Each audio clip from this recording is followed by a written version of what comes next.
DG ISPR साहब की आज आपने प्रेस कॉन्फ्रेंस सुनी होगी, तो वाज़ेह कर दी गई है पॉलिसी कि इनफ इज इनफ। वो जो दहशतगर्दों की हमदर्दियां हासिल करने वाले लोग हैं, ये उनके लिए वाज़ेह तौर पे पैगाम था कि यू आर इधर विद अस और हमारे या फिर आप दुश्मन है हमारे। कि जनाब उन्होंने कहा जी कि आपके जो कमजोर गवर्नेंस के जो नकायस हैं आपके सूबे में, उसकी भरपाई जो है, उस गैप्स को जो है अपने खून से, अपनी शहादतों से वो गैप फिल कर रहे हैं। मेरे ख्याल से आज की प्रेस कॉन्फ्रेंस के बाद ये बात वाज़ेह हो चुकी है कि अब दहशतगर्दों को कहीं महफूज ठिकाना नहीं मिलना है। जी बिल्कुल। हमने हकीमुल्लाह महसूद से भी बात की, हमने बैतुल्लाह महसूद से भी बात की, हमने जो है उसके बाद ये ज़र्ब अज़ब से पहले भी बात की, हमने सवात ऑपरेशन से पहले सूफी मोहम्मद से बात की। आप एक वक्त जो है सवात में हुकूमत पाकिस्तान और खैबर पख्तूनख्वा की हुकूमत जो है वो हस्बा बिल और पता नहीं क्या नफाज शरीयत के मुआहदे सूफी मोहम्मद के साथ कर रही थी, और उसके पीछे उसका दामाद मुल्ला रेडियो मुल्ला फजलुल्लाह जो है वहां पे तालिबान को मुनज़्ज़म करके हमारे फौजियों की, हमारे लोगों की गर्दनें रोज काट के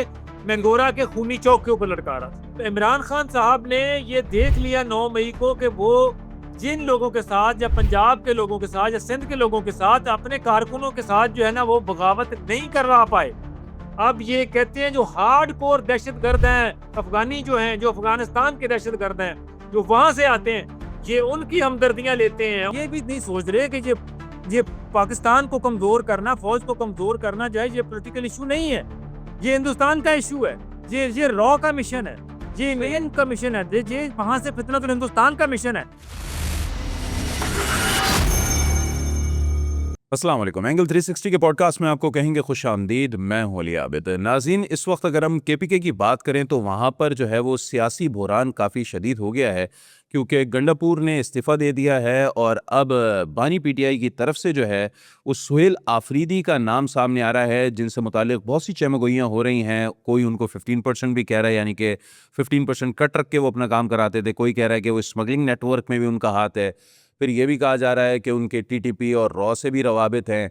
और साथ साथ आज डीजीआईएसपीआर अहमद शरीफ चौधरी साहब ने बड़ी अहम प्रेस कॉन्फ्रेंस की है, पेशावर में ही की है ये प्रेस कॉन्फ्रेंस, जिसमें उन्होंने कैटेगोरिकली कह दिया है कि केपीके की गवर्नेंस अब ठीक करनी होगी, केपीके गवर्नमेंट को अपनी सोच तब्दील करनी होगी। गो कि उन्होंने हुकूमत का नाम नहीं लिया, लेकिन उन्होंने ये बात कह दी है कि अब जो है वो सोच अपने बयानिए में तब्दीली लानी होगी। अब ऐसा नहीं हो सकता कि दहशतगर्दों की सहूलतकारी की जाए, दहशतगर्दों को जो है वो मुआवनत फराहम की जाए, और चाहे किसी भी सूरत की जाए। ये नहीं हो सकता कि केपीके की हुकूमत एक अलग सोच रखे, यानी कि केपीके अलग रुख पे चले और बकिया पाकिस्तान अलग रुख पे चले। तो अब एक ही रुख पर चलना होगा, और अगर ऐसा नहीं होगा तो फिर यकीनी बात है रियासत को डंडा उठाना पड़ेगा, फिर रियासत ही कुछ बड़ा फैसला करने जाएगी। बहुत सारी बातें उन्होंने की हैं, उनके हर टॉपिक को आज डिस्कस करने की कोशिश करेंगे।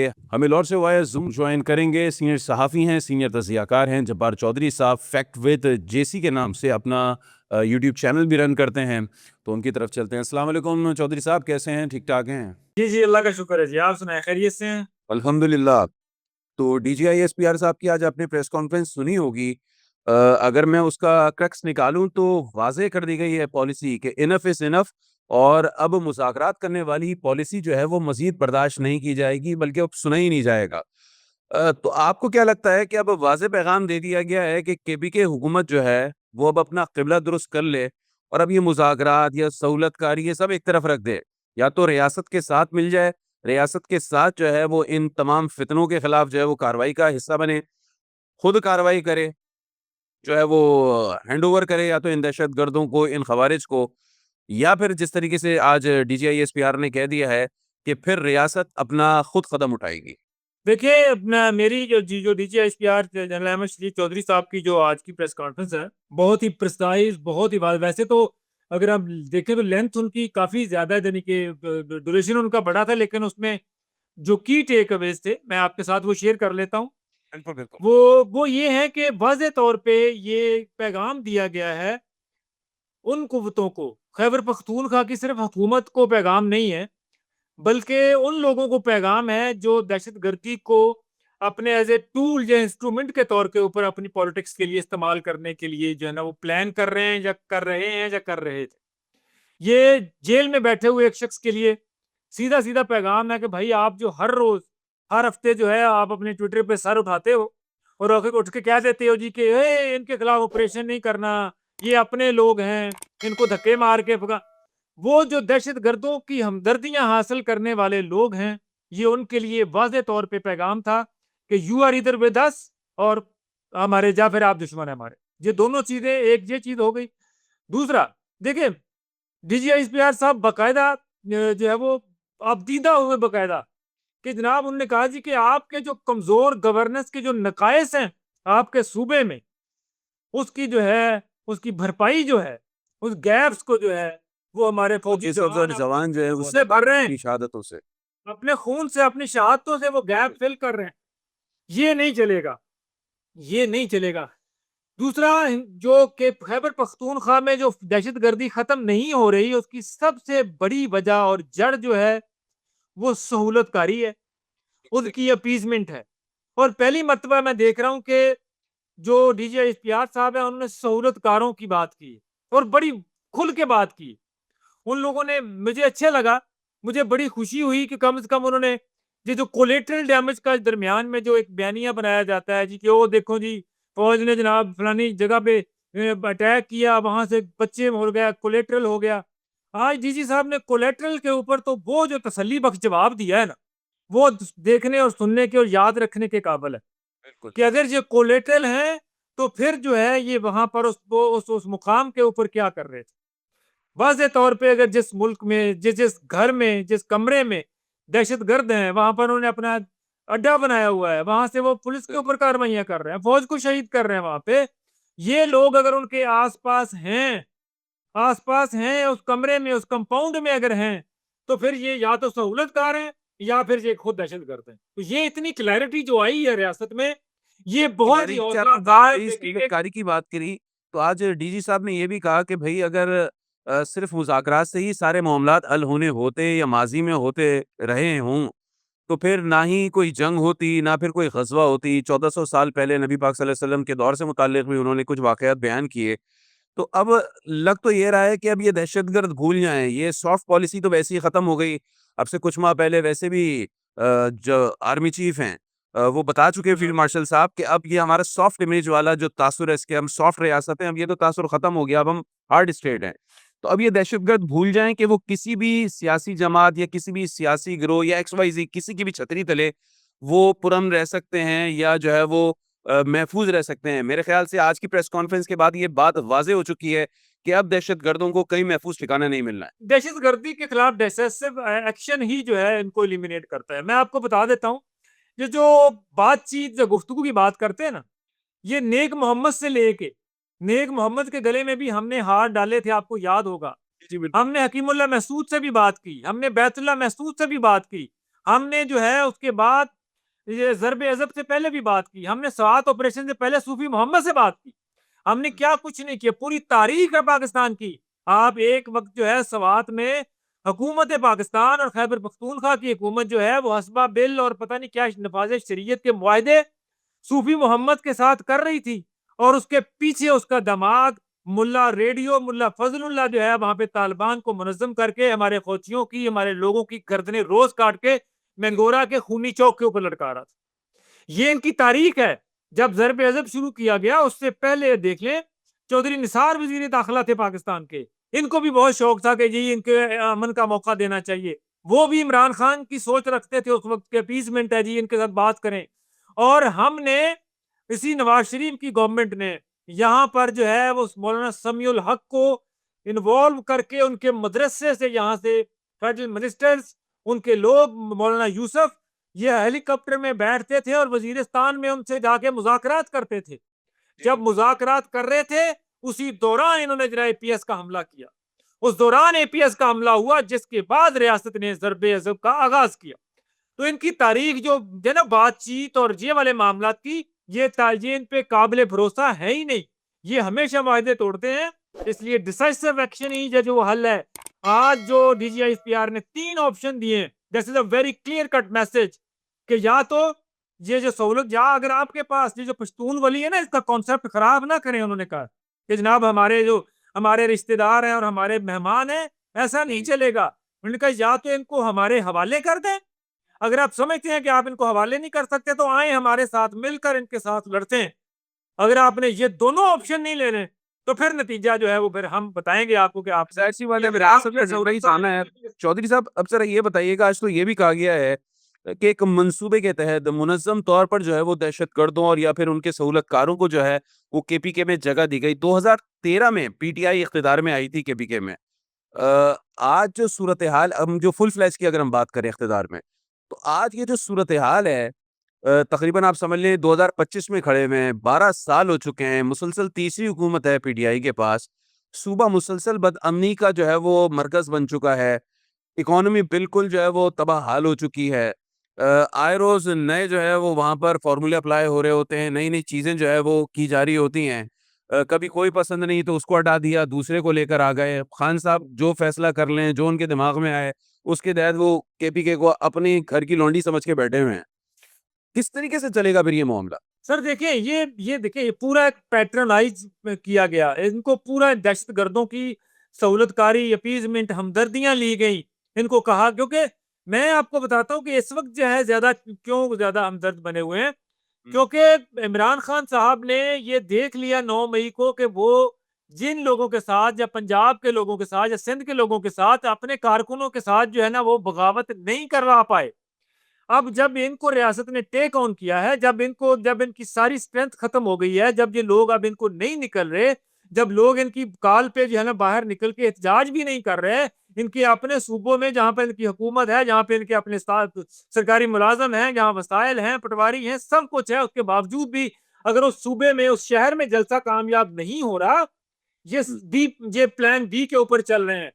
ये कह रहे हैं कि चूंकि पहले जो खून खराबा है वो जो पाकिस्तान के जो लोग थे वो नहीं कर पाए या नहीं किया उन्होंने, अब ये कहते हैं जो हार्ड कोर दहशतगर्द हैं, अफगानी जो हैं, जो अफगानिस्तान के दहशतगर्द हैं, जो वहां से आते हैं, ये उनकी हमदर्दियां लेते हैं, उनको पनाह शायद दे मेरे के ख्याल में फिर यही वजह है कि वो अफ़गानियों को पाकिस्तानी नेशनैलिटी देने की बात करते हैं, अफ़गानियों को पाकिस्तान से ना भेजने की बात करते हैं, मुसलसल दहशतगर्दों के साथ मुज़ाकरात करने की बात करते हैं, और ये कोई आज की बात नहीं है, ये तो मुशर्रफ दौर से होता आ रहा है।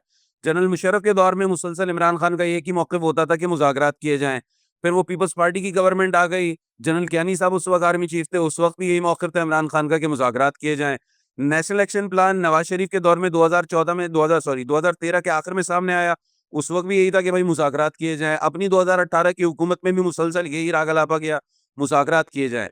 तो वो किसी सूरत फ़ौजी ऑपरेशन की बात ही नहीं करते। हालाँकि दहशतगर्द को उसकी ज़ुबान में ही जवाब देना पड़ेगा ना, उससे मुज़ाकरात की भीख तो नहीं माँगनी पड़ेगी। देखें, दुनिया में जहां भी दहशतगर्दी खत्म हुई है वो जो है ना वो दो तरीकों से खत्म हुई है। वो ये कि सबसे पहले जो है वो आप इनके खिलाफ ऑपरेशन करें, बहुत दूर नहीं जाते, हम हिंदुस्तान में ले लेते हैं, ये जो वहां पर जो नक्सलाइट के साथ ये कर रहे हैं, सिमिलर सिचुएशन है ना इसी तरह की। वो भी कहते हैं हमारे पहले लोग थे, जब तक वो कहती रही रियासत या लोग क्या मीडिया कहता रहा कि ये हमारे लोग हैं, इनसे बातचीत करें, नक्सलाइट मूवमेंट जो है वो उनको वो उस कामयाबी नहीं ले सके वो मामला। लेकिन जब वहां पे अब क्लैरिटी, उन्होंने भी कहा कि हम इनको दहशतगर्दी के तौर पे ही ट्रीट करेंगे, अब वैसे ही ट्रीट कर रहे हैं उनको। गो के वहां पर भी बहुत ज्यादा प्रॉब्लम है, लेकिन यहाँ पर भी जो है हमें इनको क्लियर करना पड़ेगा कि ये हमारे लोग नहीं है। हमारे लोग हों तो पुरअमन रहे, हमारे लोग हों तो रियासत के साथ उनके कवानीन के तहत रहें। ये इमरान खान साहब के अपने अल्फाज हैं जी कि मैं 40,000 जो लोग लेके आए उनमें से 6,000 लोग तो ट्रिगर हैप्पी हैं, वो तो सिर्फ बिल्कुल। जंग करना जानते हैं। इनको हमने जहां पे बसाया, तो जो लोग सिर्फ जंग करना चाहते हैं, जो सिर्फ ट्रिगर हैप्पी हैं, आप मुझे बताएं कि आप उनके साथ क्या सलूक करेंगे यहाँ पे? वो क्या मतलब आराम से बैठेंगे? वो हमेशा गोली चलाएंगे। अच्छा चौधरी साहब, जिस तरीके से आप बात कर रहे हैं कि 40,000 लोगों को लाके पाकिस्तान में बसाया गया, इसको तो इमरान खान ने अपनी बड़ी ही शानदार पॉलिसी करार दिया था और यही पाकिस्तान के गले पड़ गई बाद में, और वही लोग पाकिस्तान के खिलाफ दोबारा जो है वो हथियार उठा के दहशतगर्दियां कर रहे हैं। बिल्कुल देखे ना, ये पॉलिसियां जो है ना, ये वही उनकी हमने देख लिए ना नतीजे। ये अपीजमेंट की पॉलिसियां हैं, ये जनाब, ये अपीजमेंट की पॉलिसियां मुसलसल चली आ रही हैं। वजह यही है, और अब वजह ये है सिर्फ कि ये लोग चूंकि जो फौज के खिलाफ जिनके ये हैं, लड़ रहे हैं, और चूंकि हम भी फौज के खिलाफ हैं, लिहाजा हमारा एजेंडा भी वही है, इनका एजेंडा भी वही है। सही। वो यहाँ तक भी गवारा नहीं कर रहे, ये भी नहीं सोच रहे कि ये पाकिस्तान को कमजोर करना, फौज को कमजोर करना जो है, ये पॉलिटिकल इशू नहीं है, ये हिंदुस्तान का इशू है।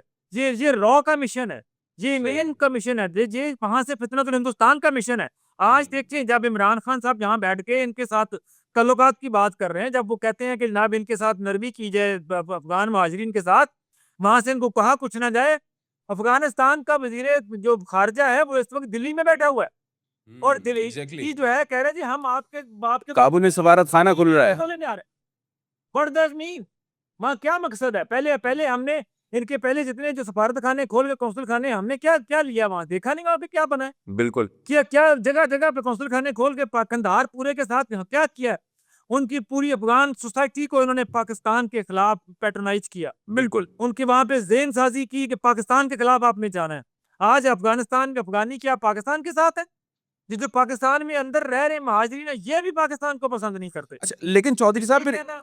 एक चीज समझ में नहीं आती है, वही अफगान तालिबान हैं जिनको हामिद करजई ने मारा, जिनको अशरफ गनी ने मारा, इन दोनों की हुकूमतों ने मारा, वही रॉ सहूलतकारी किया करती थी जो है हामिद करजई की और अशरफ गनी की, और उनको जो है वो बैकअप सपोर्ट दिया करती थी पैसों के ज़रिए, हथियारों के ज़रिए, प्रॉक्सीज के ज़रिए। अमेरिकन CIA दिया करती थी, दुनिया भर की जो पाकिस्तान मुखालिफ इंटेलिजेंस एजेंसीज थी वो उनकी सपोर्ट किया करती थी। ये सारी चीज़ें अफगान तालिबान भूल गए। दोहा मुज़ाकरात में पाकिस्तान ने किस तरीके से स्टेज पूरा ऑर्गेनाइज़ किया, किस तरीके से अफगान तालिबान को हुकूमत मिली, जब अपनी हुकूमत कायम करी दसियों मसाइल थे, पाकिस्तान ने उस सिलसिले में भी उनको काफ़ी सपोर्ट किया, माली तौर पर भी सपोर्ट किया। लेकिन अब तो सूरत हाल ऐसा लग रहा है कि अफगान तालिबान सारे वो पुराने एहसान भूल गए और एक बार फिर उसी नक्शे कदम पर चल निकले जिस नक्शे कदम पर हामिद करजई थे या फिर अशरफ गनी थे, वही भारत की गोद में बैठ जाना, उनका पिट्ठू बन जाना। देखें एक चीज को सामने रखें कि इंडिया हो या अफगानिस्तान हो, इसमें जो मरकजी नुक्ता है वो पाकिस्तान है। पाकिस्तान के खिलाफ काम करना है। ये चीज सूट करती है हिंदुस्तान को। हिंदुस्तान के लिए ये मैटर नहीं करता कि अफगानिस्तान में बैठा हुआ हामिद करजई है, अशरफ गनी है, ठीक है, या फिर ये कि वो खुद तालिबान है। सही। देखें ना, कंट्रास्ट देखें आप कि एक अशरफ गनी जो तालिबान के खिलाफ काम करता है, हिंदुस्तान उसको भी सपोर्ट कर रहा है, बिल्कुल भी पैसा दे रहा है, उसको भी वहां पे अपनी यानी कि फुटप्रिंट कायम कर रहा है अफगानिस्तान में। और वो लोग जिनके खिलाफ अशरफ गनी और ये लोग लड़ रहे थे, अब खुद तालिबान, अब हिंदुस्तान उनके साथ ही बैठ के बात कर रहा है। तो मसला समझे कि मसला है इंडिया के लिए अफगानिस्तान जब वहां पे बैठी हुई हुकूमतें नहीं है, मसला है पाकिस्तान को कमजोर करना और अफगानिस्तान के रास्ते से पाकिस्तान के दो सूबों को जो है ना वहां पे प्रॉक्सी जंग लड़ना, एक खैबर पख्तूनख्वा और उसी अफगानिस्तान के साथ फिर आगे बलूचिस्तान में जाके फितनतुल हिंदुस्तान के वहां भी प्रॉक्सी कायम करना। ये सहूलत, ये उनका एजेंडा है कि प्रॉक्सीज को किस तरह जो है वो फैसिलिटेट किया जा सकता है और उसके लिए जब अफगानिस्तान जो है वो। चले दोबारा KPK की तरफ आते हैं। आज DG साहब ने कहा कि अब जो है वो स्टेटस को नहीं चलेगा, KPK में जो सूरत हाल है वो अब नहीं चलेगी। लेकिन हम तो ये देख रहे हैं कि इमरान खान साहब जो है वो मज़ीद जो है वो बुरहान की तरफ, सियासी इंतशार की तरफ अपने सूबे को धकेल रहे हैं। जो नए नामजद वज़ीर आला हैं इमरान खान की तरफ से, सुहेल आफरीदी, उनका तो ट्रैक रिकॉर्ड ही बड़ा ख़राब है। उनसे मुताल्लिक़ करप्शन की बहुत सारी स्टोरीज़ हैं, स्मगलिंग की बहुत सारी स्टोरीज़ हैं उनसे रिलेटेड। फिर ये भी कहा जाता है कि TTP के कुछ एलिमेंट्स उनको बड़ा सपोर्ट करते हैं, वो उनको सपोर्ट करते हैं। रॉ के हवाले से भी उनकी कुछ जो है वो गठजोड़ के बारे में बातें आती रहती हैं, बहुत ज़ुबान ज़द आम है इस वक्त KPK में उनके हवाले से। तो क्या पूरी KPK में या पूरी PTI में एक यही चेहरा मिला था खान साहब को, और अगर यही मिला था तो मकासद क्या है फिर? देखिए अली भाई, ये बात जरा पल्ले बांध लीजिए। जो इस वक्त चूरन बेचा जा रहा है ना कि जी के खान साहब ने एक आम वर्कर को मेरिट पे देखें जी बना दी, लगा दिया, ये खान साहब के नजदीक मेरिट है मुराद सईद। खान साहब के नजदीक मेरिट है मुराद सईद, और मुराद सईद का दोस्त है सुहेल आफरीदी। ये हैं ये हैं वो मेरिट कि जिस जिस चीज के ऊपर मुराद सईद हाथ रखेगा खान साहब वहां पे आंखें बंद करके रखेंगे, ये मेरिट है। वहां पे और बहुत सारे लोग हैं जो खान साहब के मेरिट पे पूरे नहीं उतरते, ठीक है ना, क्योंकि वो समझ बूझ रखते हैं। वो चाहते हैं कि इस मुल्क को बहरान से निकाला जाए, वो चाहते हैं कि PTI को बहरान से निकाला जाए, लेकिन मुराद सईद जिसके ऊपर हाथ रखेगा खान साहब वो फैसला करेंगे। खान साहब ने तो चौधरी साहब ये कौन सा नजरिया है? मतलब एक बंदा जो 2024 में अभी नया नया आया है, पहली दफा MPA बना है, कि जिसकी कोई एक्सपर्टीज नहीं है आज तक जो है वो, मतलब कोई पब्लिक ऑफिस उसने जो है ना बेहतर तरीके से नहीं चलाया है, आपने उसको इतना बड़ा सूबे का जो है वो आईनी ओहदा दे रहे हैं आप उसको। ये देखें, ये वही बात ना, जज्बाती फैसले हैं। हालांकि ये जरा पाँव इस जूते के अंदर जरा जब पाँव तो डलेगा ना जब अफरीदी साहब का, तो फिर मैं देखूंगा कि वो कितने बड़े जो है ना वो तालिबान परस्त हैं और कितने बड़े जो है ना ये बातें। जब आप बाहर होते हैं असेंबली में तकरीरें कर लेना और नारे मार लेना बड़ा आसान है। जब आप चीफ एग्जीक्यूटिव बन के सूबे के, फिर आपको 100 चीजों की तरफ देखना पड़ता है, देखना पड़ेगा, लोग दिखाएंगे आपको। ये ऐसी अली मीन गंडापुर को खामखा कह देना जी कि उसने मेरी रिहाई नहीं करवाई और उसने जनाब पकड़ के जनाब वो साथ दे रहे। ये हम फेडरेशन हैं, हम फेडरेशन हैं। खैबर पख्तूनख्वा जो है ना वो अफगानिस्तान का सूबा नहीं है, वो पाकिस्तान का हिस्सा है। पाकिस्तान के कवानीन वहां पे लागू होते हैं, पाकिस्तान का आइन लागू होता है, और पाकिस्तान के कवानीन और पाकिस्तान का जो आइन है वो कहता है कि पाकिस्तान में दहशतगर्दों की कोई जगह नहीं है। तो चौधरी साहब, और आपको केपीके में अब इस तरह हुकूमत चल सकती है? क्योंकि आज डीजी साहब ने कहा कि दहशतगर्दों के सहूलतकार अब भले से किसी भी ओहदे पर बराजमान हो, उनके खिलाफ कार्रवाई जो है वो होगी अगर वो दहशतगर्दों की सहूलतकारी करेंगे। इससे आप क्या समझते हैं, क्या मुराद है? अली भाई आई विश, देखिए ये बहुत पहले, आज खुद डीजी साहब ने भी 2014 का बना हुआ एक नेशनल एक्शन प्लान रखा, उसके ऊपर भी शुरू में बहुत विगोरसली अमल हुआ, उसके बाद दोबारा से ढीले पड़ गए, दहशतगर्दी कम हो गई, सब सुकून हो गया। उसके बाद 2022-21 में जब रिवाइज प्लान आया, ये इमरान खान साहब भी उस वक्त थे जब रिवाइज करके उनको दिया गया, फिर उसके बाद इसमें से कह लें कि थोड़ी बहुत नरमी आ गई। तो आई विश के जो डीजी साहब ने आज कहा है वो कम से कम इसके ऊपर पहरा दें, इसके ऊपर पहरा दिया जाए, इसको विल जो पॉलिटिकल विल है वो बड़ी जरूरी है। देखिए वरना ये हमारा इस वक्त जो वहां पे हमें लगता है अली भाई, यहाँ बैठ के मैं चूंकि स्ट्रेटेजिक इश्यूज को देखता हूँ, जो पॉलिटिक्स को देखता हूँ, हमें लगता है कि शायद वहां पे कोई दहशतगर्दी के खिलाफ ऑपरेशन हो रहा है। नहीं, कि खैबर पख्तूनख्वा में बकायदा जंग लगी हुई है, बकायदा वहां उन लोगों ने पाकिस्तान के ऊपर जंग मुसल्लत की हुई है। ये बहुत बुरी तरह जो है वहां पर जो है सूरत हाल इतनी अच्छी नहीं है। यकीनी बात है, मामूली बात नहीं है। आपके बड़े अफसरान जो है शहीद हो रहे हैं। आप देखें ना, अभी रिसेंटली कर्नल रैंक के अफसर शहीद हुए, मेजर रैंक के अफसर शहीद हो रहे हैं, हमारे ब्रिगेडियर रैंक के अफसर शहीद हो रहे हैं, जामे शहादत नोश कर रहे हैं। इससे पहले लेफ्टिनेंट जनरल तक जो है वो शहीद हुए हैं। तो कोई मामूली बात नहीं है। दुनिया में इतनी बड़ी कुर्बानी शायद ही किसी फौज ने दी हो जितनी इस दहशतगर्दी के खिलाफ जंग में पाकिस्तानी फौज ने दी है। मैंने तो बताया कि जब आर्मी चीफ कहते हैं कि ये नाकस गवर्नेंस है, उसको हम अपने खून से भर रहे हैं, तो इसके बाद और क्या रह जाता है? कुर्बानियां बहुत छोटी चीज है, लेकिन ये लोग कुछ आकबतनान देश लोग हमारी इन कुर्बानियों को जो है अंडरमाइन कर रहे हैं, हमारे इन शहीद शोहदा के खून को, उनकी लाशों को हल्का कर रहे हैं।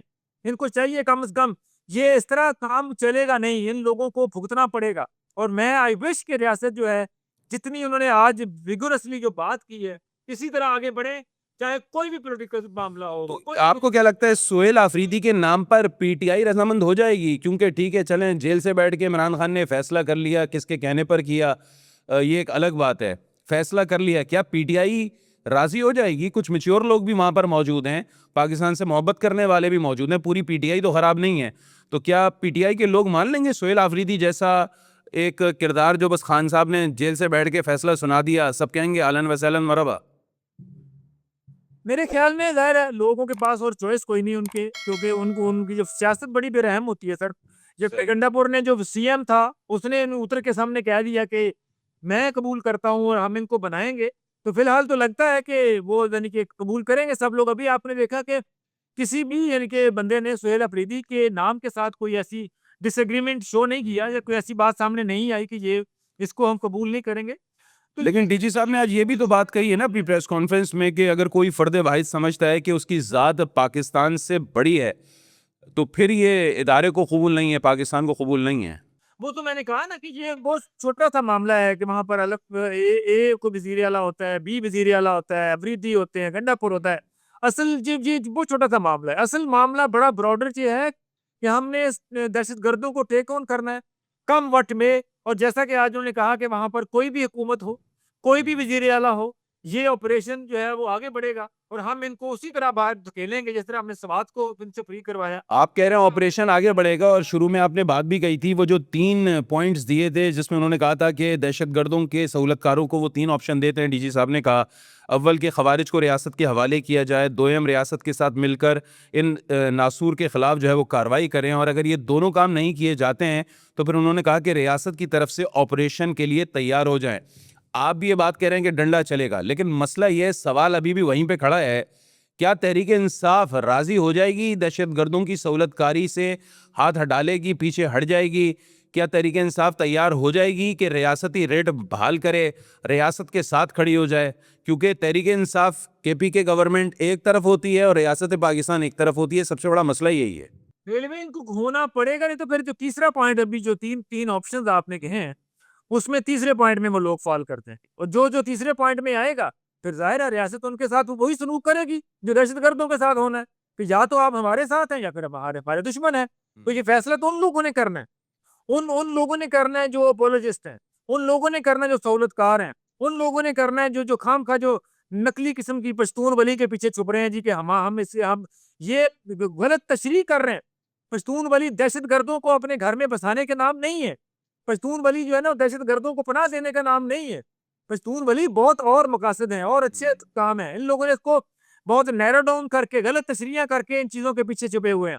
ये काम नहीं बनेगा। मैं हमेशा कोट करता हूँ कि लाहौर में माल रोड के ऊपर एक धमाका हुआ था जब बहुत दहशतगर्दी रूस के ऊपर थी, जहाँ पे हमारे फौज के एक सीनियर डीआईजी लेवल के एक ऑफिसर शहीद हुए थे उसमें। उसके बाद लाहौर की पुलिस बैठी, पंजाब की एडमिनिस्ट्रेशन बैठी कि कैसे निपटा जाए।